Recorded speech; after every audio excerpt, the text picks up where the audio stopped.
Every time a character sings happy birthday or we hear the jingle of happy birthday, we just know something's about to pop off. Either a character's dying or it's going to be something that's the equivalent of death. And Suletta basically gets discarded by the girl that she loves so much, even through all the brainwashing that Prospera has put her through. Her genuine compassion and kindness towards Mio was so real, and Mio basically tosses her aside because ultimately she's trying to keep her safe. She realizes that as long as she's with Arielle, ultimately she'll never be free of the manipulation of Prospera. But damn if it didn't hurt seeing her get tossed away, and only can Guel turn a W into an L, because it's not like he won that duel fair and square. Had they not turned off the Arielle, he would have lost, and ultimately she still would have been her fiance. What an episode of Gundam. Full live reaction to this wonderful, if not heartbreaking and soul-crushing episode is available on my Patreon if you do want to see my full uncut thoughts.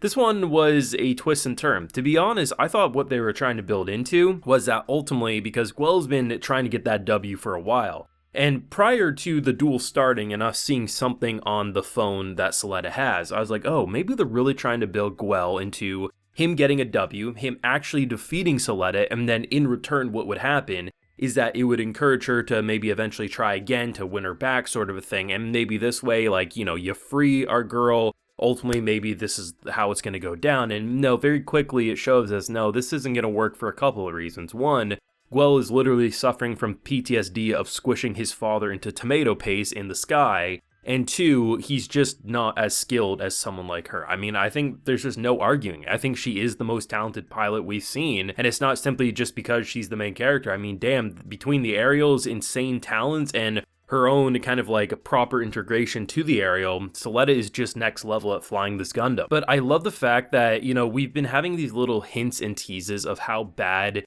Guel feels deep down inside. Like, if we remember when he was initially trying to save the kid a couple episodes back, when he went into the cockpit, he opened the door and he was like almost vomiting because ultimately, I mean, this is exactly what happened to his father. Of course, he didn't realize it was his father and his hands were kind of forced, but it doesn't change the fact that his hands are stained with his father's blood, which is his entire reason for trying to rebuild his father's company, because really that's the only thing he can do to honor the legacy, right? And to see the fact that one of the first attacks he does in the duel, it comes down to this swing, and the swing probably would have done a decent amount of damage to her. I'm not saying it would have been a game changer and he would have won for sure, but the difference between someone fighting at full strength and capacity to someone who pretty much every other move he makes is thinking about when he killed his father in the first Corps. I mean, yeah, basically the cards were stacked against him, but even then, it's just the fact that they shut off the Arielle as the happy birthday jingle is going. Miriam's birthday, it did not go as brutal as it may have been anticipated originally. I remember in the first Corps, we were all thinking, damn, she's probably gonna die during the birthday, but no.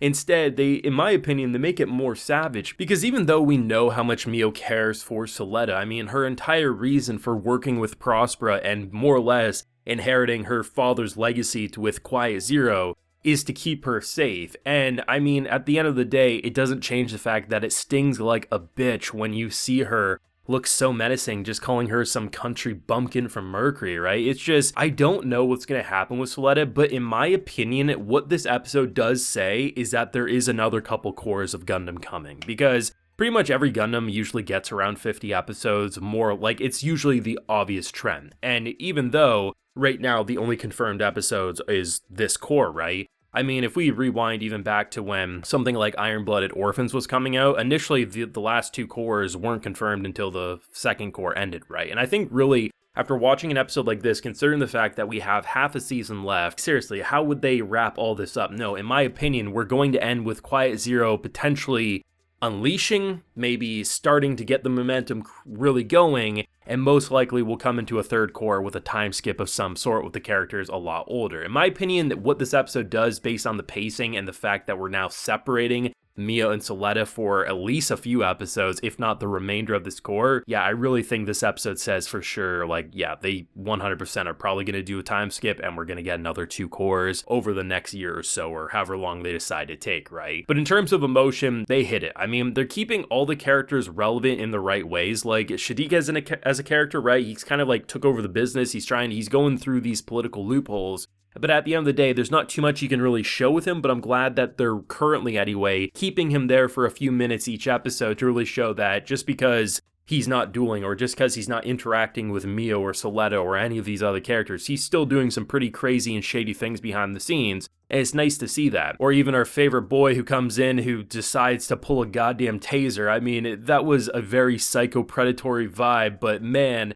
the fact that you do the traditional hand slam against the wall, I remember when that used to be a romantic thing in anime, but now every time I see it in anime recently, it's just like comes across so like just stranger danger. And the fact that he literally pulled out a taser ready to like, hey, give me your damn Gundam. Like, thank God Guel came in, because I mean, this is the moment that made me buy into Guel's redemption arc. I was like, okay, you know, Guel, if we look at how he started out in the show, he's kind of a dick, and then very quickly he became this tragic character who killed his father, and, you know, for him, he's trying to redeem himself. He's trying to make his father's legacy matter, and he's helping the people he cares for. This just felt like, oh yeah, Guel's gonna get a W this episode. And then the duel starts going, I was like, yep, this is gonna be his moment, he's gonna shine, he's gonna really show everyone who's boss, and he gets a W that's basically an L for him, and man, that just, it hurt. It absolutely did. I think it's just so brilliant how they're writing these characters, because this is Gundam through and through. The political sabotage, the overarching plots of how, you know, character A is trying to manipulate character B, who's also manipulating character D that we haven't even met yet. It's just such a mind mess of a situation, and I'm loving my time with it. Like, Gundam Witch from Mercury has been an absolutely breath of fresh air. Not only did originally the creators try to make a Gundam that was more accessible for people who maybe normally wouldn't watch Gundam, at the end of the day, after watching now 17 episodes of Witch from Mercury, while I may not have seen every Gundam out there, I have seen a good handful, whether modern and some older ones, and honestly, I love the fact that this feels fresh, like a new coat of paint for the Gundam formula, but at the end of the day, the core formula that makes a Gundam what it is, it's not brutal deaths, it's not Gundam fights in space,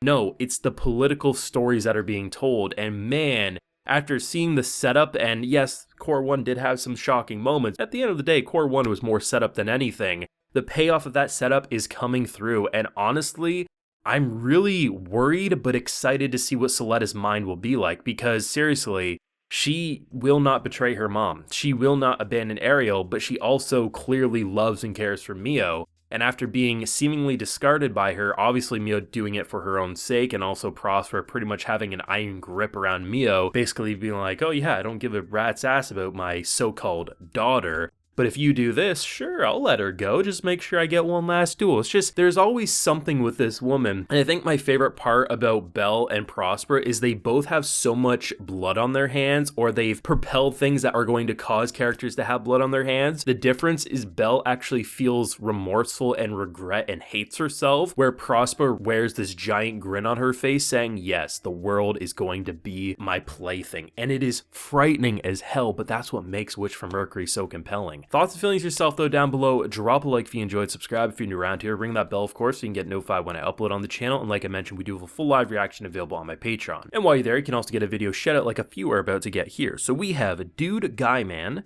Buddha 523, and Third Dynasty. So I appreciate the support, everyone. Please take care and have a good one.